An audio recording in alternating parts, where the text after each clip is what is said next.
Hello friends, आपका स्वागत है जियोपोल आईएएस में। और मैं एक बार फिर आपके लिए लेके आया हूँ आंसर राइटिंग की सीरीज। और आंसर राइटिंग सीरीज में हम कर रहे थे एथिक्स की आंसर राइटिंग। एथिक्स जो है आपको मालूम होगा जीएस का पेपर 4 है और काफी इंपॉर्टेंट है ये। आपके एग्जाम पर्सपेक्टिव से काफी इंपॉर्टेंट पेपर है। अगर मेंस आप लिख रहे हैं या अगले साल लिखना चाहते हैं, या इन फैक्ट अगर आप यूपीएससी की तैयारी में हैं तो आपको ऑब्वियसली मेंस की तैयारी तो कहीं ना कहीं करनी पड़ेगी। तो ये एथिक्स एक ऐसा पेपर है जहां पे, जो कि ऑब्वियसली बाकी सारे पेपर्स की तरह it also carries the same weightage 250 marks, but still यहाँ पे जो आंसर राइटिंग की जो इम्पोर्टेंस है वो बहुत ज्यादा होती है। Answer writing, if you have a skill, if you have a knack of writing good answers, then certainly it will help in getting you in more marks, especially in this paper, especially in ethics paper, क्योंकि यहाँ पे content पढ़ने के लिए ज्यादा है नहीं as compare to. अगर GS1 GS2 वगैरह को देखोगे तो आप वहाँ पूरी पॉलिटी, पूरी इकोनॉमी, पूरी ज्योग्राफी, पूरी हिस्ट्री पढ़नी पड़ती है, पर यहाँ पे एथिक्स का कंटेंट बहुत लिमिटेड है। What makes your answer stand apart from your peers is the quality of your answer, and that depends how much you practice writing answer, and that also depends how much you use keywords, क्योंकि ethics में कई keywords होते हैं। 2024 का जो paper है ये काफी अलग आया था। आप इसको ज, जो मैं कह रहा हूँ आपको यकीन करने की जरूरत नहीं है, लेकिन एक बार आप तैयारी करने जा रहे हैं तो एक बार 2020 और 22 या 2019 के पेपर उठा के देखिए 2024 के पेपर से। 2024 का पेपर देख काफी ज्यादा अलग था, क्योंकि इसमें यूपीएससी ने वो टॉपिक्स टच किए थे, वो चीजें टच करी थी, क्वेश्चंस जो थीम्स होती हैं वो टच करी थी, जो अदरवाइज वो क्वेश्चन इससे पहले नहीं पूछते थे। तो ये बहुत जरूरी है, क्योंकि उन्होंने नई नई चीजें पूछी।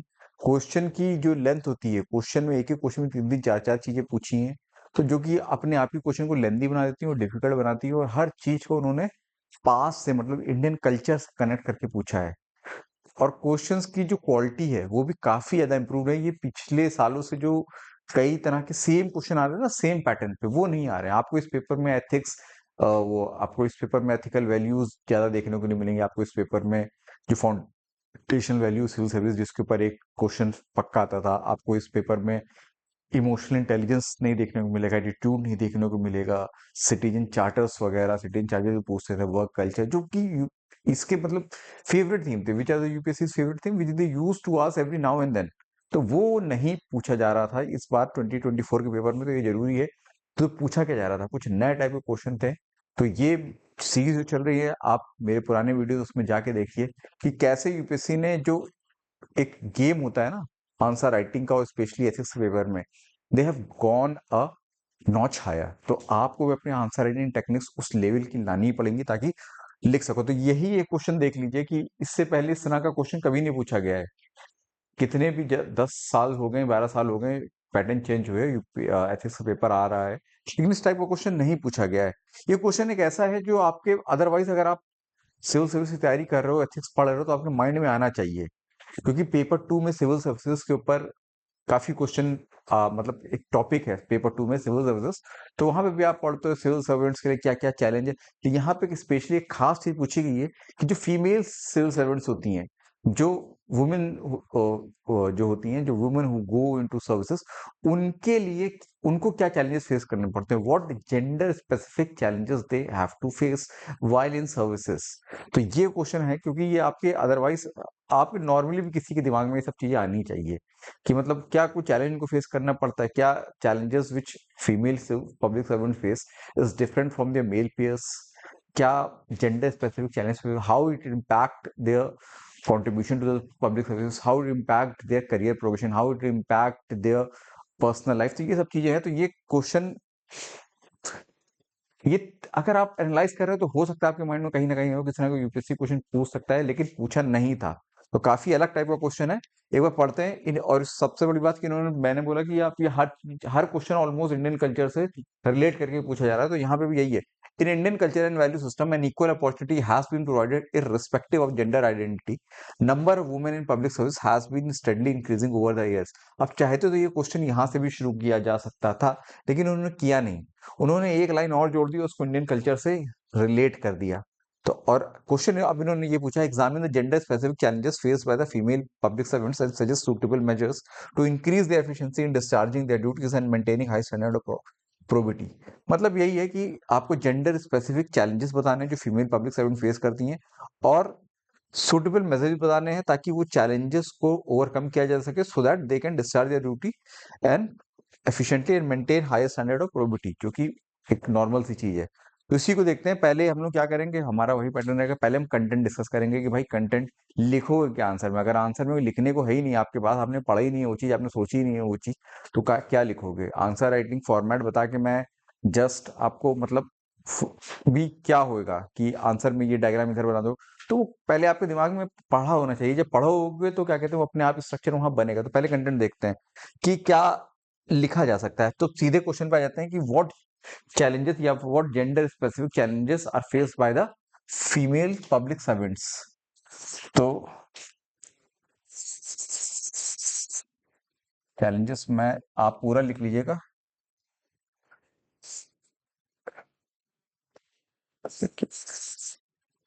challenges faced by female public servants। क्या फीमेल पब्लिक सर्वेंट्स क्या चैलेंजेस फेस करते हैं। तो एक तो सबसे पहला, अगर आप देखना शुरू करो, सबसे पहले कोई पब्लिक सर्वेंट सर्विस में जाता है तो क्या फेस करता है। सबसे पहले तो वो उसका रिक्रूटमेंट होता है ना, तो सबसे पहले देखेंगे एंट्री लेवल चैलेंजेस क्या क्या होते हैं। Entry level and recruitment challenges,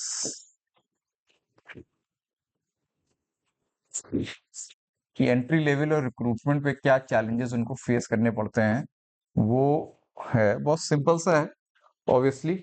देखिए, जो स्टीरियोटाइप वुमेन को through out the service face करना पड़ता है, सेम स्टीरियोटाइपिंग उनको रिक्रूटमेंट के टाइम पे फेस करना पड़ता है। क्योंकि जो रिक्रूटर्स होते हैं, जो सिलेक्शन, मैं केवल यहाँ पे आईएएस आईपीएस के पब्लिक सर्वेंट को एक बहुत, it's a much broader term, इसके अंदर वो सारे लोग आते हैं जो कि गवर्नमेंट सर्विसेज में है, फ्रॉम जो आप बोलते हैं ग्रुप ए से लेकर ग्रुप डी के अंदर, वो सारे लोग पब्लिक सर्वेंट कहलाते हैं। ठीक है, तो पब्लिक सर्वेंट्स के बारे में पूछा गया है यहाँ पे। तो एंट्री लेवल पे उनको भी कई चैलेंजेस फेस करने पड़ते हैं, कई स्टीरियोटाइपिंग होती है वुमेन्स के बारे में, कई बायसेस होते हैं लोगों के दिमाग में कि ये वुमेन जो है वो इस पर्टिकुलर जॉब के लिए सूट नहीं करती है, she is not suited for this particular job, so why we select this candidate, female candidate को हम सेलेक्ट ही क्यों करें जब वो कर ही नहीं पाएगी, क्योंकि जॉब का नेचर ही ऐसा नहीं है। जॉब जो है बहुत डिमांडिंग है, बहुत इसमें घंटे देने पड़ते हैं, बहुत पब्लिक इंटरफेस होता है, और बहुत कई जॉब्स ऐसी होती हैं जिसमें क्या कहते हैं, यही जो रिक्रूटर होता है उसके दिमाग में यही होता है कि बहुत जॉब बहुत डिमांडिंग, क्या womens are they able to devote that much time, that much energy to into the service, because they also have to oblige their family duties, वो सब भी करना पड़ेगा। तो उनके दिमाग में पहले तो रिक्रूटमेंट के टाइम पे ही कई वुमेन्स को in irrespective of how much capable they are just weeded out of the system, क्योंकि रिक्रूटर के मन में ही एक बायस होता है, स्टीरियोटाइपिंग बनी होती है, तो वहीं से वो उनको हटा देते हैं। क्योंकि उनको वुमेन्स की कैपेबिलिटी के बारे में डाउट होता है कि वो टफ फील्ड पोस्टिंग में नहीं जा सकती या लॉ इन्फोर्समेंट रोल्स में नहीं जा सकती, सिंपल। तो उनको क्या कहते हैं, सिलेक्शन ही नहीं किया जाएगा। तो यहाँ पे क्या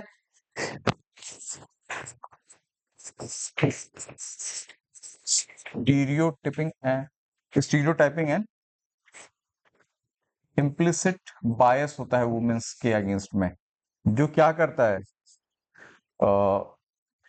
ये उनका सिलेक्शन और उनका जो इट हिंडर करता है, hinder their selection, hinder their selection. क्यों?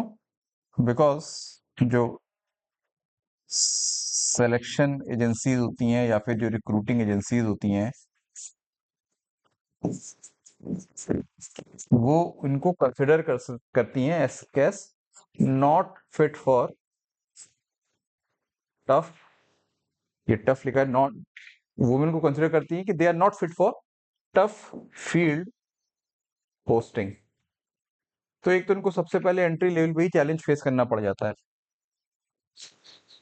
कि एंट्री लेवल पे उनको चैलेंज फेस करना पड़ गया, उनको लिया ही नहीं गया। ठीक है, चाहे वो जितनी भी केपेबल हो, लेकिन बोल दिया गया कि मान लिया गया कि आप चीजों कई चीजों में देख सकते हो, जैसे वुमेन कांस्टेबल्स, अब तो सुप्रीम कोर्ट वगैरह गवर्नमेंट के डायरेक्टिव्स के बाद ज्यादा वुमेन्स को लिया जाने लगा है, लेकिन पहले women SI, women female constables को नहीं लिया जाता, ये सोच के कि ये लोग मतलब they are not fit for this job. जितनी रिक्रूटमेंट की जरूरत है एक दो पर थाने में, उतनी ही क्या कहते हैं उनको लिया जाएगा, अदरवाइज नहीं लिया जाता था।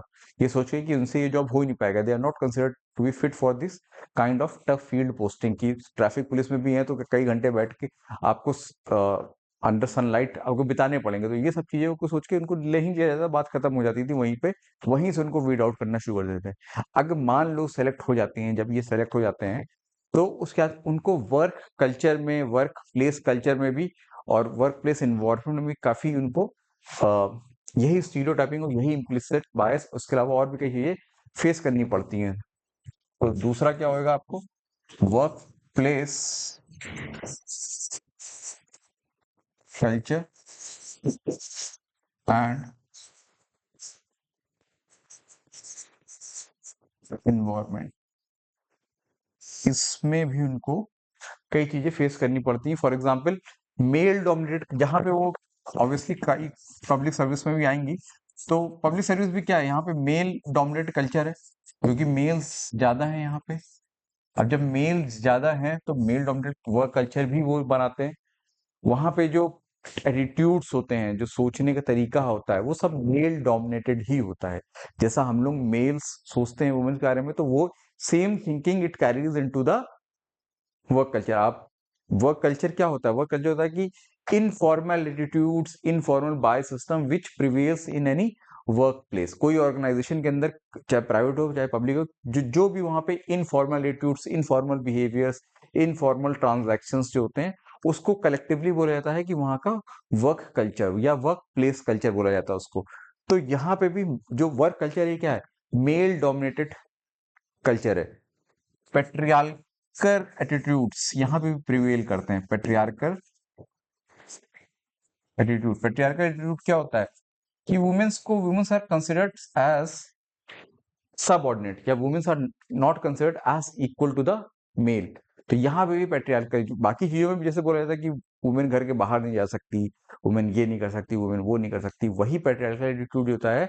बिकॉज जो पीपल जो होते हैं, जो मेल्स होते हैं, जो सिविल सर्विस में होते हैं, पब्लिक सर्विस में होते हैं, who are they also come from the same society which carries these patriarchal attitudes, so they carry these patriarchal attitudes into the services। वो सर्विस के अंदर कैरी करके लेके आते हैं।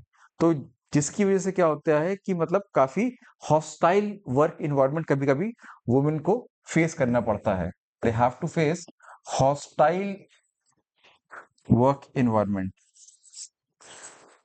एक एग्जाम्पल मैं आपको बताता हूँ। 2013 में एक केस हुआ था दुर्गा शक्ति नागपाल का। दुर्गा शक्ति नागपाल एक यूपी कैडर की एक आईएएस ऑफिसर है।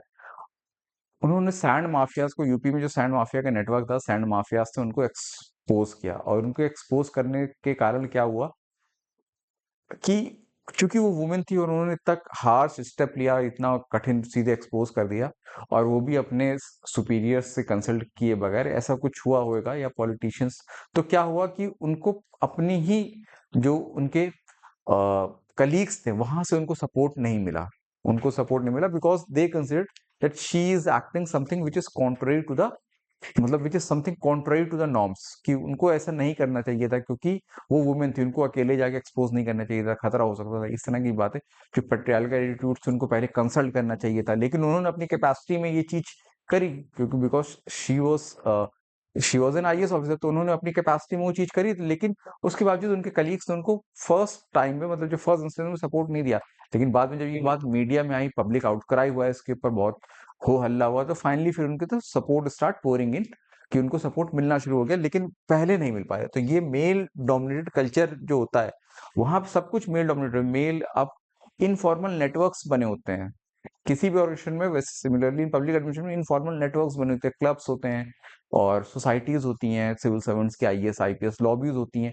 तो वहां पे क्या होता है, वो भी मेल डोमिनेटेड होती है। वहां पे जो वुमेन आईएएस होती हैं, वुमेन आईपीएस होती हैं, वो एक्सक्लूड वो एक्सक्लूडेड होती है, एक्सक्लूड कर दी जाती है, या उनको इंक्लूड नहीं किया जाता है। जब आपस में ये जो इनफॉर्मल नेटवर्क होता है ये बात करता है, तो उन्हें एक्सक्लूड नहीं किया जाता। तो जिसकी वजह से क्या होता है, जो बड़े बड़े डिसीजंस होते हैं कि कौन आईएएस कहाँ जाएगा या कौन आईपीएस की पोस्टिंग कहाँ होगी या फिर कौन किसका ट्रांसफर कहाँ होगा, वहां पे उनको एक्सक्लूड कर दिया जाता है। वहां पे इस तरह के इनफॉर्मल नेटवर्क से वो, और इसमें क्या कहते हैं, आपके पॉलिटिशियंस भी होते हैं इन नेटवर्क्स के अंदर।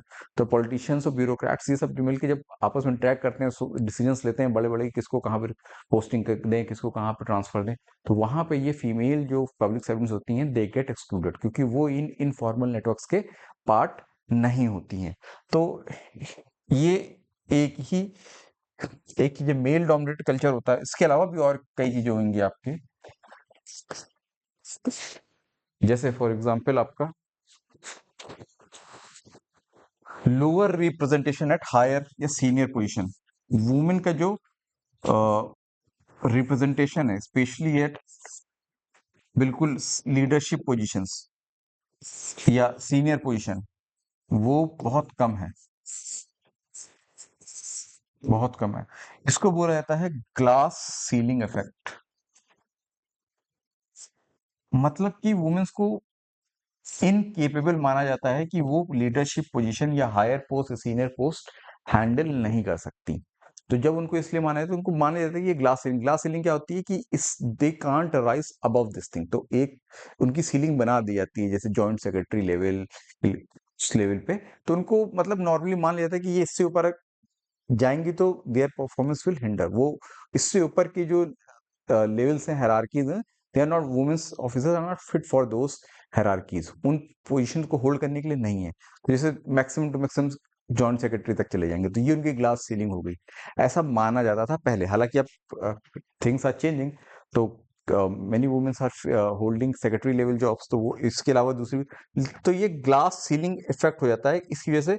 जो सीनियर पोस्ट होती हैं, अगर आज भी आप गवर्नमेंट के डेटा उठा के देख लोगे सेक्रेटरी लेवल्स पे, या स्टेट्स में भी देख लो सेक्रेटरी लेवल्स पे, तो वुमेन्स जो होंगी वो बहुत कम है। वुमेन आईएएस ऑफिसर्स जो होल्ड कर रही होंगी उस जॉब को, वो काफी कम होंगी। तो ग्लास सीलिंग इफेक्ट होता है। ग्लास सीलिंग इफेक्ट की वजह से सीनियर जो पोस्ट होती हैं, जो सीनियर लेवल्स होते हैं, उसमें वुमेन का बहुत ही लोअर रिप्रेजेंटेशन होता है। तो इसकी वजह से फाइनली उनको जो टॉप एडमिनिस्ट्रेटिव जॉब्स होती हैं उन पे उनका प्रमोशन नहीं हो पाता। इट लिमिट्स देयर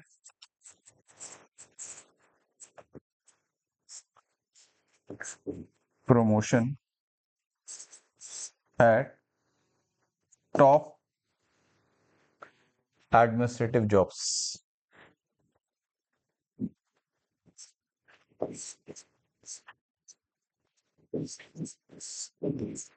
तो उनका एग्जाम्पल मैं आपको एक बार फिर से देता हूँ। एक आईपीएस ऑफिसर का है, अर्चना रामसुंदरम। अर्चना रामसुंदरम ये एक आईपीएस ऑफिसर थी, और ये पहली ऐसी वुमेन आईपीएस ऑफिसर बनी to head a paramilitary force. Paramilitary force को हेड करने वाली ये पहली वुमेन ऑफिसर बनी, first women officer, first women officer to hold या to lead a paramilitary force. ठीक है, टू लीड पैरामिलिट्री फोर्स। कौन सी पैरामिलिट्री फोर्स को इन्होंने लीड किया? इन्होंने लीड किया था सशस्त्र सीमा बल को। क्यों इन्होंने इतने साल, जब से ये जो पैरामिलिट्री फोर्सेस हैं, ये आज इनको बने हुए 50-60, किसी को 40 साल हो गए, लेकिन उसके बावजूद भी वुमेन जो है वो पहली बार, जो ये पहली वुमेन थी किसी भी पैरामिलिट्री फोर्स को, सीआईएसएफ, सीआरपीएफ, ठीक है, आपके और भी सशस्त्र सीमा बल, बीएसएफ, आईटीबीपी, जितनी भी हैं सब में क्या कहते हैं, ये पहली वुमेन थी अर्चना रामसुंदरम, एक आईपीएस थी जिन्होंने पैरामिलिट्री फोर्स होल्ड किया, और वो भी that too after much resistance, क्योंकि इनको अपॉइंट नहीं किया जा रहा था, लेकिन फाइनली गवर्नमेंट वगैरह ने अपॉइंट कर ही दिया, क्योंकि इनके जो खुद के कलीग्स थे वो सब ये मानते थे कि, और दूसरे आईपीएस ऑफिसर्स थे वो भी मानते थे, a women is not fit for, women IPS officer is not fit to lead and paramilitary force. क्योंकि पैरामिलिट्री फोर्स में क्या होता है कि जो इनके नीचे जो मेल्स होंगे, जो सबॉर्डिनेट्स होंगे, या सबॉर्डिनेट्स जो आपके फुट सोल्जर्स होते हैं, जो सोल्जर्स होते हैं, they would refuse to take orders from a women officer. वो शायद इनसे ना ले, और क्योंकि वो सोचेंगे हम एक औरत से कैसे डिसीजंस लें, मतलब कैसे ऑर्डर्स लें, तो ये सब उनके माइंड में, क्योंकि ये वही सब इम्प्लिसिट बाय स्टीरियोटाइपिंग रहती है, तो वो नहीं लेना पसंद करेंगे। इस वजह से किसी वुमेन को पैरामिलिट्री फोर्स का हेड नहीं बनाया जाता, पर अल्टीमेटली इनको बनाया गया। तो एक ये आपका है कि पैरामिलिट्री। फिर उसके अलावा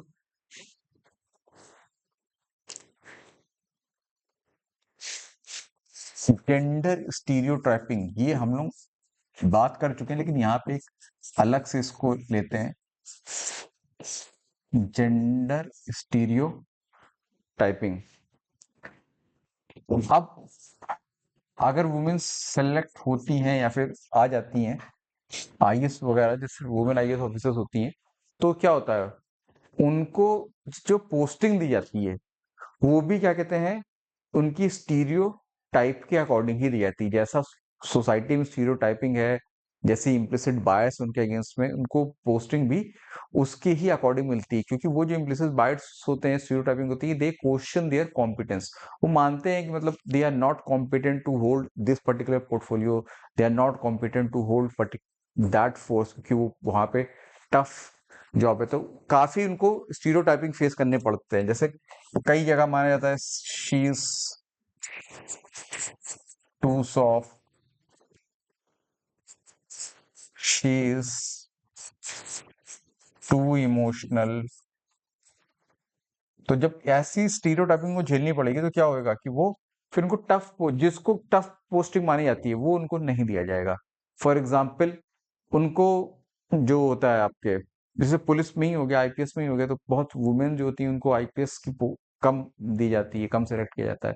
उसके अलावा आप सिविल सर्विस में और इंफ्रास्ट्रक्चर की जो होती हैं, इंडस्ट्रीज की जो पोस्टिंग होती हैं, जो मिनिस्ट्रीज जो इंडस्ट्रीज से रिलेटेड होते हैं, जो इंफ्रास्ट्रक्चर से रिलेटेड होते हैं, जैसे रोड हो गया या एयरपोर्ट हो गया, रेलवेज हो गया, यहाँ पे वुमेन्स को कम पोस्टिंग मिलती है, या कम क्या कहते हैं इनको यहाँ पे ट्रांसफर, या कम रिक्रूटमेंट इनका यहाँ पे होता है। क्योंकि ये बिकॉज दे आर, कोई वुमेन आईएएस ऑफिसर है तो उसको वो डिस्ट्रिक्ट भी नहीं दी जाएगी एज अ डिस्ट्रिक्ट मजिस्ट्रेट, जिस डिस्ट्रिक्ट को थोड़ा सा वोलाटाइल माना जाता है, जिसको थोड़ा सा सेंसिटिव माना जाता है, कि यहाँ पे राइट्स हो सकते हैं, यहाँ पे कोई प्रॉब्लम हो सकती है, बॉर्डर एरियाज जो होते हैं वो नहीं दिए जाते हैं।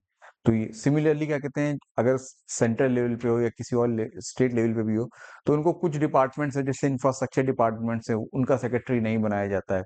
उनको सिंपल वाले क्या कहते हैं, सिंपल का मतलब जो सॉफ्ट पोस्टिंग कंसिडर की जाती है, सब पोस्टिंग आर कंसिडर सॉफ्ट, उसको सॉफ्ट डिपार्टमेंट्स बोला जाता है, कि हाँ जहाँ पे क्या कहते हैं वुमेन काम कर सकती हैं, हार्ड में नहीं है, टफ वाले में नहीं है। सॉफ्ट वाले कौन से होते हैं, हेल्थ दे दिया, एजुकेशन डिपार्टमेंट दे दिया, वहां का सेक्रेटरी बना दिया, सोशल सर्विस बना दिया, सोशल एम्पावरमेंट, इस टाइप के डिपार्टमेंट दे दिए। लेकिन जो कठिन वाले जो टफ वाले होते हैं, रोडवेज, आपके रेलवेज, एयरपोर्ट, सिविल एविएशन, ये सब, उसके अलावा फाइनेंस, यहाँ पे क्या कहते हैं ये थोड़े टफ माने जाते हैं। ये आप आईएएस जब बनेंगे तो वहां की लॉबीज में इस तरह के उनको माने टफ, तो उनको क्या कहते हैं सॉफ्ट डिपार्टमेंट्स दिए जाते हैं, ठीक है।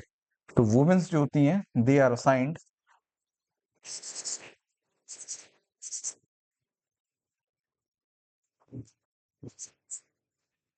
सॉफ्ट डिपार्टमेंट दिए जाते हैं उनको।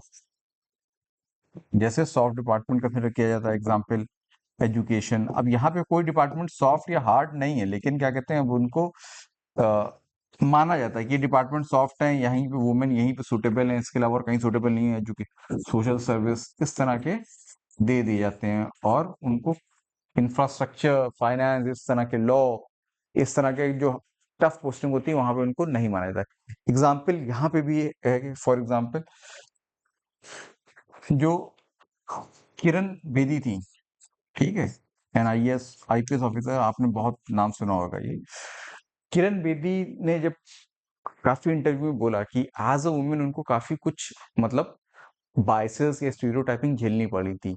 जब उनको तिहाड़ जेल में क्या कहते हैं टॉप पोस्टिंग मिली एज अ तिहाड़ जेल का जेलर के रूप में, तब क्या हुआ था, उन्होंने शी ब्रॉट जेल रिफॉर्म्स।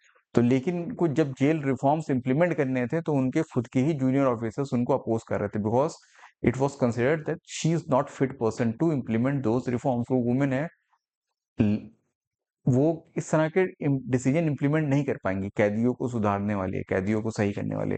क्योंकि कैदी हो सकता है उनकी बात ना माने, दूसरे भी क्या कहते हैं लोअर लेवल के जो पुलिस ऑफिसर्स हैं वो उनकी बात ना माने। तो उनको क्या कहते हैं यहाँ पे बहुत अपोजिशन फेस करना पड़ गया था किरण बेदी को। किरण बेदी मतलब उन्होंने काफी, हालांकि लॉ एनफोर्समेंट रोल लिए थे तिहाड़ जेल रिफॉर्म का, लेकिन उनको कई जगह उन्होंने खुद बोला कि काफी उनको झेलना पड़ा था। शी फेजेस अपोजिशन, तो आप लिख सकते हो she faces opposition when implementing Tihar jail reforms. तो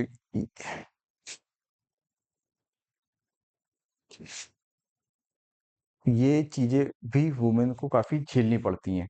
उसके अलावा उसके अलावा ऑब्वियसली उनको वर्क लाइफ बैलेंस झेलना पड़ेगा उनको, क्योंकि उनको, मेन के लिए वर्क लाइफ बैलेंस जब बहुत ज्यादा नहीं होता, लेकिन वुमेन्स के लिए क्या होता है, फैमिली होती है, ठीक है। मेन की भी फैमिली होती है, लेकिन वही है कि वुमेन के जो ट्रेडिशनल रोल्स हैं वो तो उससे छुटकारा नहीं पा सकती हैं। वो she is also use to be a mother, daughter, ठीक है, डॉटर इन लॉ। तो वो उनके जो इन लॉज होंगी, उनकी कुछ एक्सपेक्टेशंस होंगी, उनके खुद के फादर मदर होंगे, उनकी चिल्ड्रन जो होते हैं उनके, उनकी अपब्रिंगिंग करनी होती है, उनको भी पढ़ाना लिखाना। तो वो जो एक मदर का रोल होता है, she they can't get rid of that role, उससे तो वो लोग नहीं बच सकते हैं, ठीक है। प्लस साथ में एक ये जॉब भी करना होता है, वो भी दैट्स टू डिमांडिंग एक पब्लिक एडमिनिस्ट्रेटर का। तो वर्क लाइफ बैलेंस जो होता है, यहाँ पे भी दिक्कत आती है। किस टाइप की दिक्कत आती है? काफी टाइप की दिक्कतें उनको झेलनी पड़ती है। एक तो जो हर वर्किंग वुमेन को झेलनी पड़ेगी, वो इनको भी झेलनी पड़ेगी, डुअल बर्डन, जो मैंने भी बात करी कि दो बर्डन, घर का बर्डन तो झेलना ही पड़ेगा, however high post you may be holding, उससे फर्क नहीं पड़ता। अगर एक औरत है तो उसको वो घर वाले काम तो करने ही पड़ेंगे। उसको डिमांडिंग वर्क शेड्यूल्स मैनेज करना पड़ेगा along with domestic responsibility. Obviously क्या कहते हैं, हो सकता है बहुत जो बड़े ये खासकर उनके लिए है, उन वुमेन पब्लिक सर्वेंट्स के लिए जो कि थोड़ी सी नीचे लेवल पे होते हैं, लेकिन जो बड़े होते हैं ऐसा नहीं है कि वो बच जाते हैं, मतलब हो सकता है उनको घर का काम ना करना पड़ता हो, लेकिन कहीं ना कहीं अपने बच्चों की, अपने पेरेंट्स की वो रिस्पॉन्सिबिलिटी तो उनको लेनी ही पड़ती है। तो वो चीज क्या कहते हैं, डुअल बर्डन तो झेलना ही पड़ेगा उनको, तो ये सबसे बड़ी होती है। तो और क्योंकि एक हाईएस आईएएस वगैरह और आईपीएस वगैरह, तो वर्क शेड्यूल तो टफ होता ही है, 24x7 वाला जॉब है ये। तो उनको काफी जो आपका वर्क शेड्यूल होता है वो काफी मैने डिमांडिंग होता है, तो ये मैनेज करना ही पड़ता है उनको। Managing demanding work schedules with या along with domestic responsibility, domestic responsibilities, ये सब झेलना पड़ेगा। उसके अलावा उनको क्या और झेलना पड़ता है, पोस्टिंग्स वगैरह जो थी ना, पोस्टिंग हार्डशिप्स। इसका क्या मतलब है? इसका मतलब ये है कि वुमेन की अगर पोस्ट, अब ट्रांसफर वगैरह तो सबके होते हैं, ठीक है, वुमेन ऑफिसर्स जो तो उनके भी होते हैं, लेकिन कभी कभी अब मेन का ट्रांसफर हुआ तो क्या हुआ, जब मेन का ट्रांसफर हुआ तो मेन तो अपनी वाइफ, अगर क्या कहते हैं स्पेशली खासकर अगर वो नॉन वर्किंग है, तब वो पूरी फैमिली को लेकर रिलोकेट कर जाते हैं, that would be relatively easy for them, ठीक है। लेकिन वुमेन के केस में क्या होता है, वुमेन के ऑब्वियसली हस्बैंड जो है, वुमेन पब्लिक सर्वेंट को हस्बैंड होंगे, वो भी कहीं ना कहीं वर्किंग होंगे, तो उनका उनको लेके ट्रांसफर करना, वुमेन को बच्चों को लेके रिलोकेट करना, ये सब काफी टफ होता है वुमेन पब्लिक सर्वेंट्स के लिए। तो अगर स्पेशली उनका ट्रांसफर हो रहा है कहीं बहुत रिमोट एरियाज में, बहुत अनसेफ एरियाज में, तो जो उनकी फैमिली नीड्स के साथ कॉन्फ्लिक्ट करता है, इन दैट केस, और खासकर उस केस में इफ इफ देयर स्पाउसेस और इफ देयर हस्बैंड और children they can't relocate easily, वो आसानी से उनके साथ नहीं जा सकते हैं, तब क्या होगा, वुमेन को अकेले जाना पड़ेगा, तब वो उनकी फैमिली लाइफ ये सब चीजें हैम्पर होती हैं। क्योंकि मेन के केस में रिलेटिवली इजी होती है, क्योंकि मेन पूरी फैमिली को लेकर रिलोकेट रिलेटिवली इजी कर सकते हैं, ठीक है। तो यहाँ पे क्या होता है, अगर ट्रांसफर उनका हो रहा है, transfer to remote and unsafe place, उनके कॉन्फ्लिक्ट करता है with family date, conflict with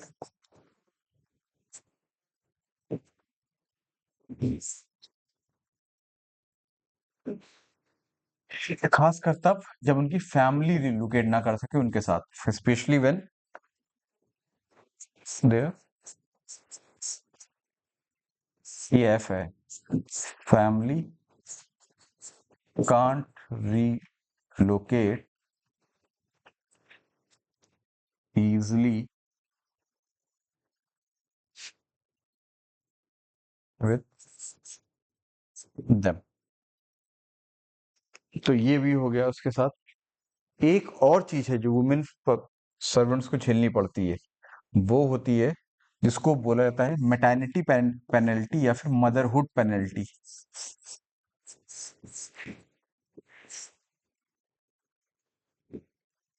motherhood penalty and career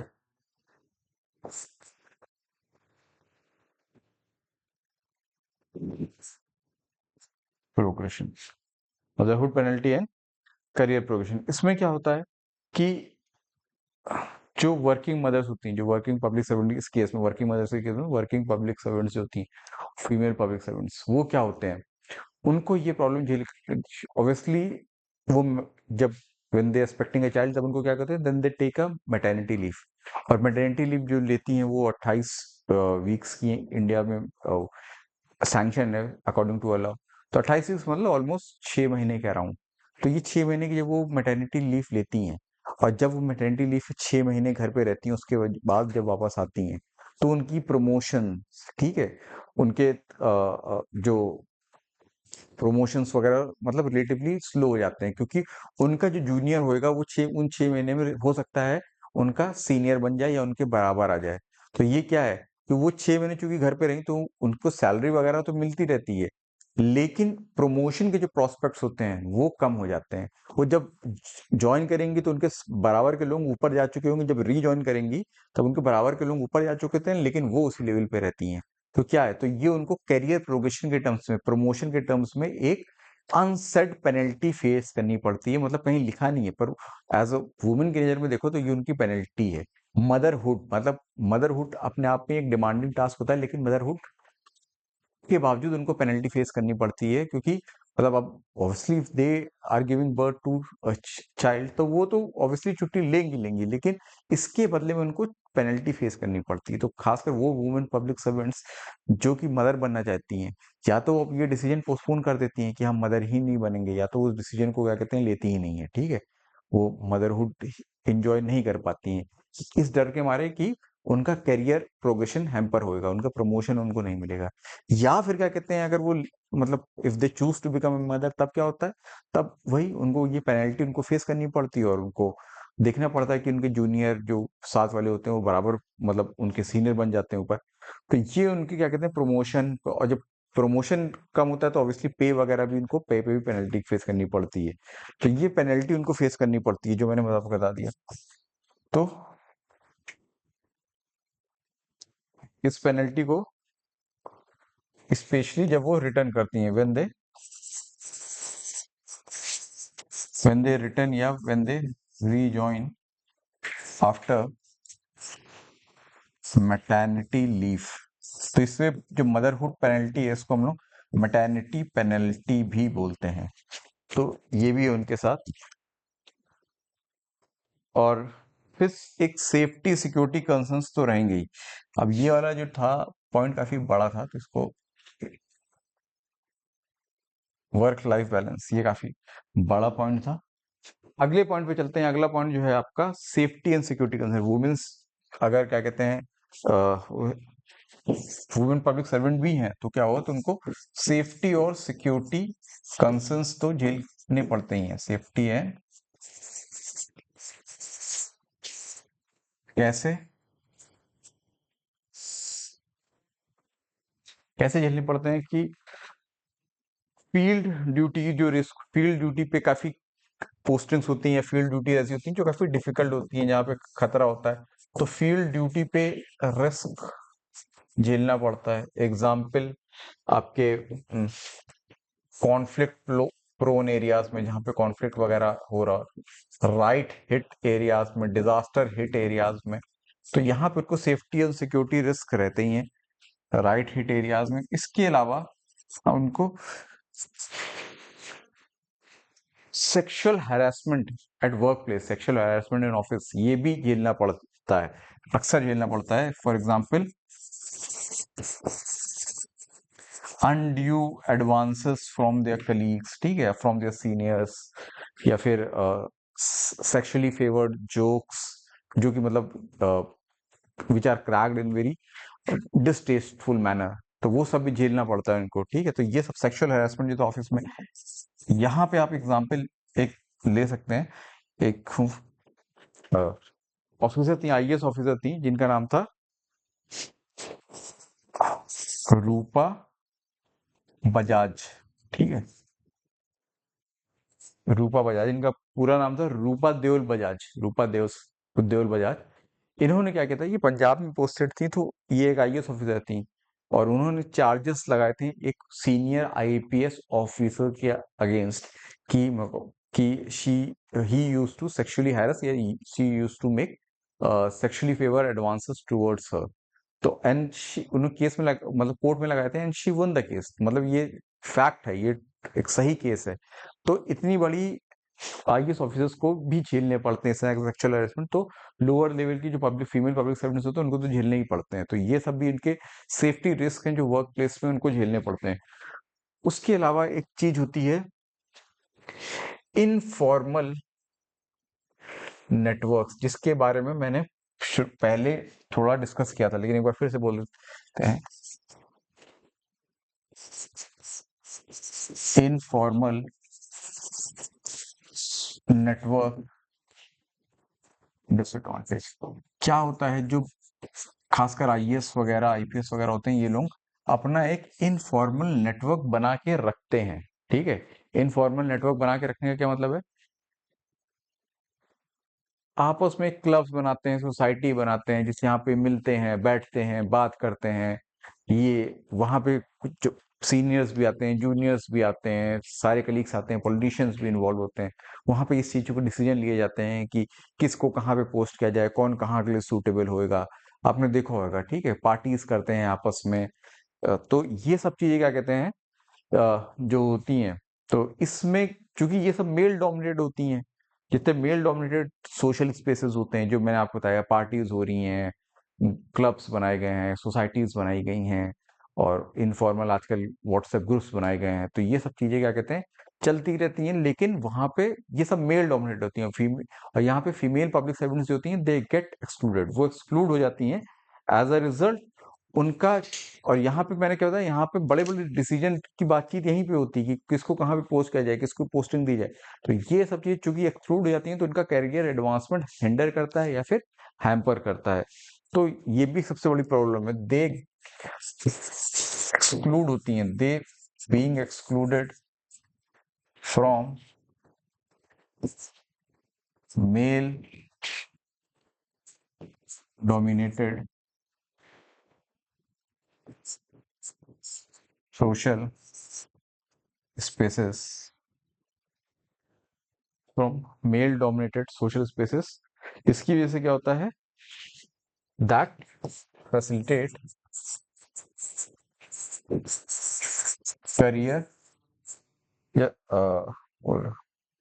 facilitate नहीं, ठीक है, या फैसिलिटेट ही सही, दैट फैसिलिटेट करियर एडवांसमेंट। कौन फैसिलिटेट कर रहा है, ये इस तरह के इनफॉर्मल सोशल स्पेसेस, ठीक है, जिसमें आपके क्लब, सोसाइटीज, ग्रुप्स, ये सब होते हैं। तो ये सब चीजें क्या कहते हैं, वहां से एक्सक्लूड की जाती हैं। तो यही, इसी को बोलेंगे इनफॉर्मल नेटवर्क डिसएडवांटेज, क्योंकि ये इनफॉर्मल नेटवर्क हर पब्लिक सेक्टर में बने ही होते हैं।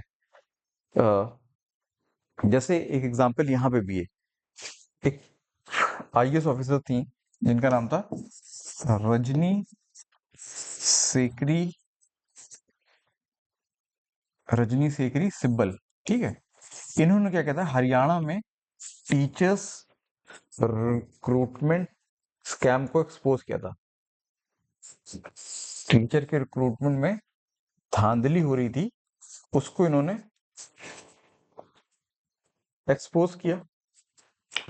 और चूंकि जब इन्होंने एक्सपोज किया वही दुर्गा नागपाल वाला केस उसी टाइप का, तो ये चूंकि इनको इनके ही जो कलीग्स थे, जो सर्किल, जो इनफॉर्मल नेटवर्क थे, वहां से एक्सक्लूड कर दिया गया, क्योंकि इन्होंने अकेले वो डिसीजन लिया था, किसी से बात नहीं हो पाई थी, हालांकि अपनी कैपेसिटी में लिया था, लेकिन चूंकि इस तरह के जो इनफॉर्मल स्पेसेस होते हैं, नेटवर्क होते हैं, वहां पे भी क्या कहते हैं, कोई ऑफिसर बड़ा डिसीजन लेने जा रहा होता है, तो वहां पे ये चीजें डिस्कस कर लिया थी कि क्या इम्प्लीकेशंस हो सकते हैं। लेकिन चूंकि ये वहां से एक्सक्लूडेड थी और बाद में इनको और एक्सक्लूड कर दिया गया, पॉलिटिकल आइसोलेशन हो गया इनका, तो ये भी एक बढ़िया, it's also a right case to write in your examination. Examination में अगर लिखने को आए तो इस तरह के केसेस आप लिख सकते हैं। लिमिटेड, अगला देखेंगे हम, लिमिटेड। अब कोई भी सर्विस हो तो वहां पे कोई नया पब्लिक सर्वेंट जाता है, ठीक है, तो उसको वहां पे जो सीनियर्स होते हैं वो मेंटर करते हैं। मेंटर का मतलब उनको बताते हैं how to navigate these power corridors, किससे बात करो, किससे ना बात करो, कैसे बात करो, व्हाट इज अ मतलब कौन सा कंडक्ट अच्छा है, what is a desirable conduct, what is undesirable, what to avoid, what and what, मतलब what, how not to act, क्या नहीं बोलना चाहिए, पॉलिटिशियंस कैसे डील करना चाहिए, ये सारी चीजें होती हैं। ये सब जो नया ऑफिसर होता है, जो एग्जाम क्रैक करके आता है, उसको नहीं मालूम होता है, तो ये उसको उसके सीनियर ही सिखाते हैं। लेकिन वुमेन के केस में क्या है, वुमेन ऑलरेडी जो सीनियर लेवल पे कम वुमेन है, ठीक है, तो कम जो वुमेन है, तो वुमेन ही वुमेन को प्रॉपरली मेंटर कर सकती हैं। यहाँ पे क्या होता है, क्योंकि सीनियर लेवल पे वुमेन्स ऑफिसर कम होती हैं, तो वो जो मेंटरशिप अपॉर्चुनिटीज जो कि मेल पब्लिक सर्वेंट्स के पास होती है, वो फीमेल पब्लिक सर्वेंट्स के पास अवेलेबल नहीं होती है, क्योंकि सीनियर वुमेन ऑफिसर ही बहुत कम होते हैं, due to less number of senior women officers, ठीक है, एट हायर लेवल। तो जो जूनियर्स को प्रॉपरली मेंटरशिप वो नहीं मिल पाती जो कि मेल को मिल पाती, क्योंकि ये भी इनफॉर्मल ही होता है, इनफॉर्मल ही, क्या कहते हैं, कोई सरकार बोलती नहीं कि मेंटरशिप इनको दो, वो इनफॉर्मल ही तरीका होता है, ठीक है, किसी के जानने वाले, किसी के कोई बन गया पहले से, सीनियर लेवल पे है, तो छोटा भाई आ रहा है, छोटा रिलेटिव आ रहा है, तो वो मेंटरशिप वो मिलती है। वुमेन के केस में नहीं होती, वुमेन को भी मेंटरशिप चाहिए होती है, लेकिन मेंटरशिप एक प्रॉपर, एक वुमेन जो बड़े अधिकारी होगी, जो वुमेन ऑफिसर बड़े लेवल पे बड़ी हुई, वही प्रोवाइड कर सकती है, तो वो चीजें इनको नहीं मिल पाती है। परसेप्शन बायस, जो हम लोग ने इम्प्लिसिट बायस और ये सब देखा है, वो सब यहाँ परसेप्शन बायस को भी आप इसमें ऐड कर सकते हो। परसेप्शन बायस क्या, कि कई जॉब्स ऐसे होते हैं, कई चीजें ऐसी होती हैं जहां पे वुमेन अगर असेट करे अपने आप को, अगर वो डिसीजन लेने शुरू करे, जैसे क्या कहते हैं, दुर्गा शक्ति नागपाल वाला केस था, या फिर आपका रजनी सीकरी सिब्बल वाला केस था, तो उसमें भी यही है, they are termed as too aggressive, कि वो बहुत एग्रेसिव है। लेकिन अगर मेल पब्लिक सर्वेंट उसी बिहेवियर को शो करे, तब उसको क्या बोला जाता है, तब उसको बोला जाता है कि he is a strong leader, वो स्ट्रॉन्ग डिसीजन ले जाता है। वुमेन को बोला जाता है कि दे आर टू एग्रेसिव, तो वो क्या होता है फिर इस चीज में, वुमेन को कहते हैं they feel a need to assert more, कि उनको फिर और अपने आप की, ताकि वो चाहते हैं कि हमको मेल के बराबर देखा जाए उनकी, कि वो डिसीजन ले सकते हैं तो हम भी ऐसा डिसीजन ले सकते हैं। तो ये सब चीजें परसेप्शन बायस भी उनको फेस करनी पड़ती है। तो ये सारी जेंडर स्पेसिफिक चैलेंजेस थे जो कि क्वेश्चन में पूछे थे, और जो कि हम लोगों ने डिस्कस कर लिए। अब चलते हैं कि अगला क्वेश्चन, अगली क्वेश्चन ने क्या पूछा था, कि मतलब क्या क्या रेमेडीज क्या हैं, तो सजेस्ट मेजर्स क्या है, उसमें आप लिख सकते हो, जो प्रमोशन क्राइटेरिया होता है वो ट्रांसपेरेंट होना चाहिए, ट्रांसपेरेंट प्रमोशन होना चाहिए, ताकि जो इनको मेंटरशिप नहीं मिल पा रही है, या इनफॉर्मल नेटवर्क्स का जो डिसएडवांटेज है वो इनको फेस ना करना पड़े। सीनियर पोस्ट पे वुमेन का रिजर्वेशन होना चाहिए, वुमेन,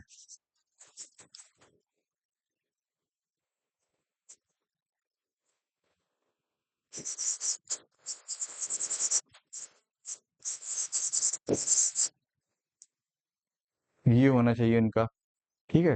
लीडरशिप ट्रेनिंग देनी चाहिए वुमेन्स को, कि अगर वो जब ऊपर के लेवल पे जाती हैं तो कैसे एक्ट करें या कैसे बिहेव करें। क्योंकि उनको प्रॉपर मेंटरशिप तो मिल नहीं पाती, लीडरशिप ट्रेनिंग होनी चाहिए फॉर वुमेन के लिए। उसके अलावा और क्या लिख सकते हो आप कि जो नॉन ट्रेडिशनल्स होते हैं वहां पे पोस्टिंग, वहां पे वुमेन्स का पार्टिसिपेशन बढ़ाओ, women participation encourage female postings in non traditional departments, जैसे आपके मैंने आपको बताया जो कि नॉर्मली मेल डोमिनेटेड होते हैं, आईएएस वगैरह में, फाइनेंस, लॉ, इंफ्रास्ट्रक्चर, ठीक है। यहाँ पे कलीग्स जो होते हैं वो वुमेन ऑफिसर से ज्यादा ऑर्डर लेना या सबऑर्डिनेट ऑर्डर लेना, या कलीग जो होते हैं उनके से डिसीजन एग्री नहीं करते हैं, दुर्गा शक्ति नागपाल से रजनी सीकरी के सबका केस देखा। तो जेंडर सेंसिटाइजेशन ट्रेनिंग होनी चाहिए जी, या फिर जेंडर सेंसिटाइजेशन प्रोग्राम्स होने चाहिए।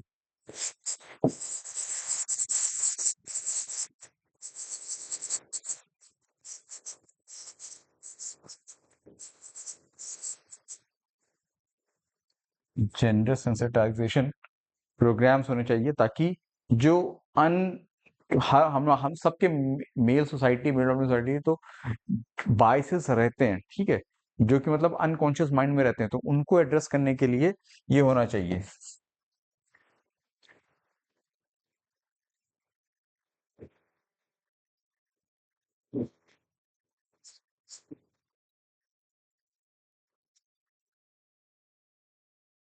फ्लेक्सिबल पोस्टिंग मिलनी चाहिए उनको, ठीक है। फ्लेक्स नेक्स्ट पेज पे लिख लेते हैं,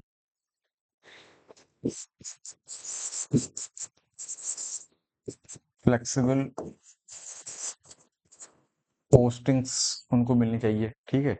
स्पाउस फ्रेंडली ट्रांसफर पूलिंग, कई ऐसे अगर उनको ट्रांसफर किया जा रहा है तो उनके स्पाउस को भी क्या ट्रांसफर कर दे, या फिर अगर स्पाउस का ट्रांसफर हो रहा है तो साथ में उनका भी ट्रांसफर कर देना चाहिए।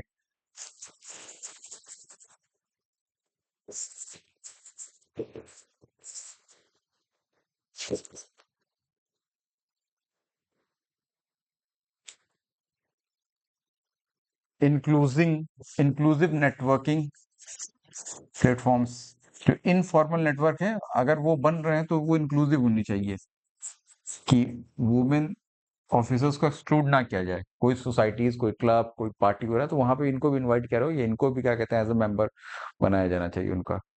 सेक्सुअल हैरेसमेंट को रोकने के लिए एक एक्ट जिसका नाम है prevention of sexual harassment at work place act 2013, उसके अंडर में हर ऑर्गेनाइजेशन के अंदर एक इंटरनल कंप्लेंट कमिटी होती है, इसको आईसीसी बोला जाता है। तो उसको वो काफी डेड पड़ी रहती है, अक्सर नॉर्मली इंस्टीट्यूशन में डेड पड़ी रहती है, कोई वहां पे मतलब कोई अपॉइंट नहीं होता है, अपॉइंटमेंट होता है तो केसेस नहीं लेता है, इस तरह से उनको स्ट्रेंथन करने की जरूरत है। Strengthen internal complaints committee under under prevention of sexual harassment at workplace act, इसके अंडर में है तो ये आपको एक्ट का नाम लिखना पड़ेगा। ग्रीवियांसेस उनको फास्ट ट्रैक कर दो। फॉर्मल मेंटरशिप प्रोग्राम बनाओ, for example mentoring, women's officers की भी मेंटरिंग होनी चाहिए, तो फॉर्मल मेंटरशिप जो इनफॉर्मल होती थी उसको फॉर्मल कर दो, फॉर्मल मेंटरशिप प्रोग्राम बनाओ फॉर वुमेन ऑफिसर्स के लिए। इसमें आप एग्जाम्पल आप दे सकते हो, एक बहुत बढ़िया एग्जाम्पल है इसके लिए, स्मिता सबरवाल। स्मिता सबरवाल जो है वो कर्नाटक की चीफ सेक्रेटरी रह चुकी हैं, ठीक है। तो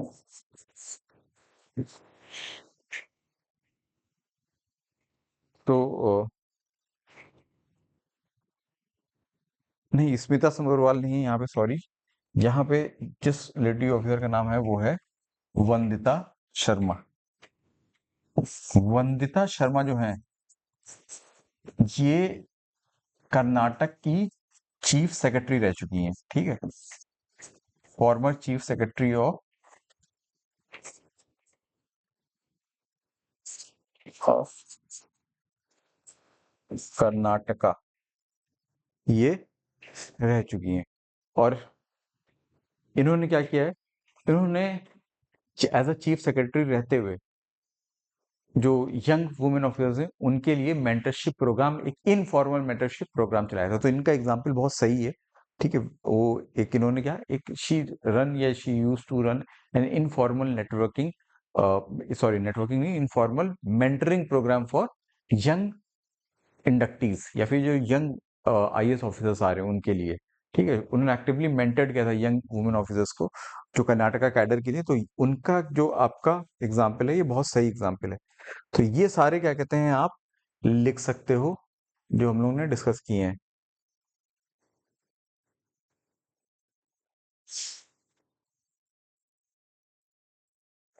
जितने भी हैं।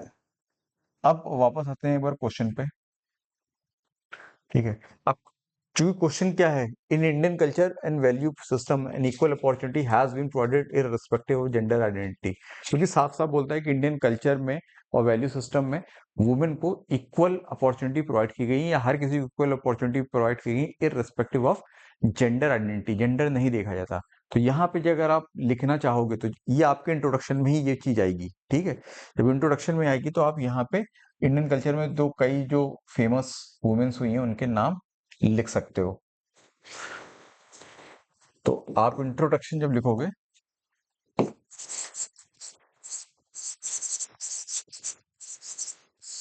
तो सिंपल इंट्रोडक्शन लिख सकते हो कि Indian culture specially in its philosophical and social traditions contain many historical examples या फिर it contains many principles which reflect the idea of equal opportunities for all including women। ठीक है, including women। जैसे फिर कुछ एग्जांपल आप डाल देना, Indian culture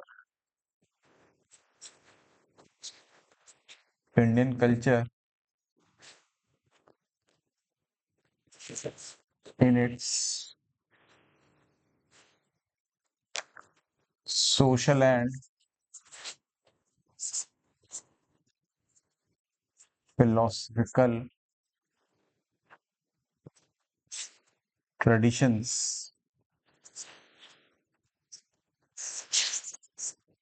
contain many historical examples which shows या फिर which proves that equal opportunity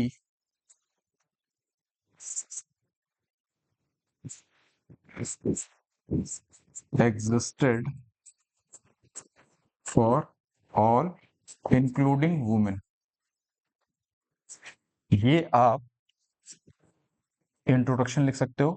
अब कुछ आप बोला है आपने कि इंडियन कल्चर में हर किसी को बराबर का अवसर या बराबर का हक मिलता था, अपॉर्चुनिटी मिलती थी जिसमें वुमेन इंक्लूडेड है। तो आपको कुछ वुमेन के नाम लिखने पड़ेंगे। तो जैसे वेदास में, आपके ऋग वेदास में कुछ वुमेन्स के नाम लिखे गए हैं, फॉर एग्जाम्पल लिखे हुए हैं, फॉर एग्जाम्पल गार्गी। ठीक है, गार्गी, व- वचाकनवी। ठीक है, गार्गी हो गई, वचाकनवी हो गई और मैत्री। ये सारे नाम आपके ऋग वेदास में या फिर बाकी के वेदास में लिखे हैं। तो ये सब कौन थी? ये सब फिलोसफर्स थी जिन्होंने फिलोसफिकल डिबेट्स में पार्टिसिपेट किया था। इसके अलावा कुछ और नाम भी हैं। ये सब कौन थी? ये वैदिक फिलोसफर थी, वैदिक टाइम की फिलोसफर थी।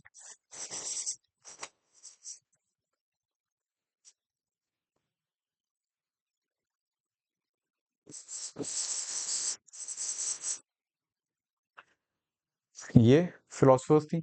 उसके अलावा कई और भी वुमेन के नाम हैं, जैसे वेदों में लोपामुद्रा। लोपामुद्रा क्या थी? ये एक स्कॉलर थी। लोपामुद्रा हो गई।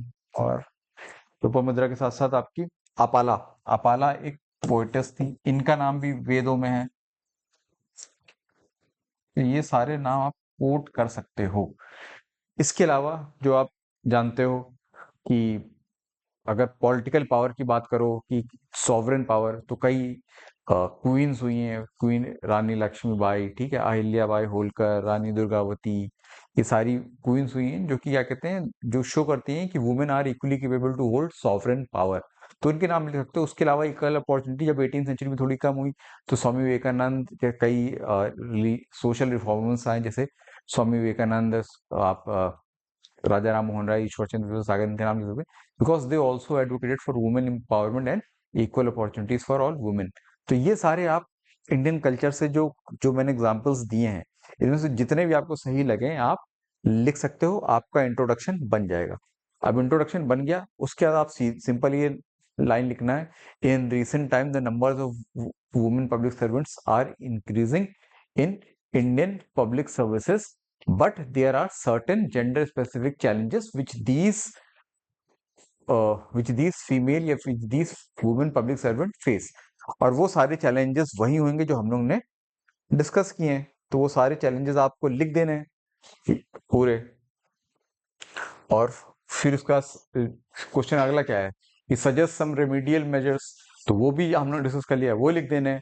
और फाइनली लास्ट में आके क्या लिखना है, कंक्लूजन लिखना है। तो बहुत ज्यादा नहीं, बहुत सिंपल सा कंक्लूजन आप बना के इसको लिख दीजिएगा। सिंपल सा कंक्लूजन कैसे कि आपने चैलेंजेस बताए हैं, मेजर बताए हैं, तो आप इस तरह से लिख दीजिए कि addressing these challenges is not just a question of gender equity but also of strengthening the effectiveness, efficiency and ethical foundation of Indian civil services. की मतलब कि ये जो चैलेंजेस वुमेन फेस करती हैं, इनको एड्रेस करना, इनको सही करना, इनको टैकल करना, ये केवल जेंडर इक्विटी का या फिर जेंडर मतलब जेंडर का सवाल नहीं है। ये आपके जो मॉरल फाउंडेशंस हैं सिविल सर्विसेज की, पब्लिक सर्विसेज की, उनको भी स्ट्रेंथन करने के लिए चाहिए, ताकि वुमेन जो है, जो चैलेंज फेस कर रही है, उनको एड्रेस करना जो है, ये हमारे सिविल सर्विस केवल जनरल जेंडर इक्विटी का क्वेश्चन नहीं है। इसको आप सिविल सर्विस को इम्प्रूव करने के लिए, सिविल सर्विस को स्ट्रेंथन करने के लिए भी ये चीज की जानी चाहिए। तो ये एक लाइन का लिखेंगे, addressing these challenges is not just a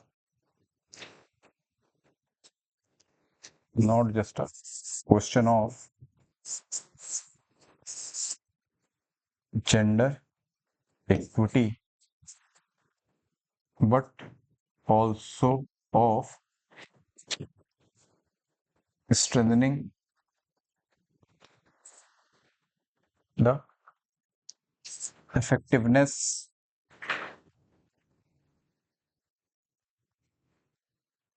inclusiveness and moral या ethical foundations of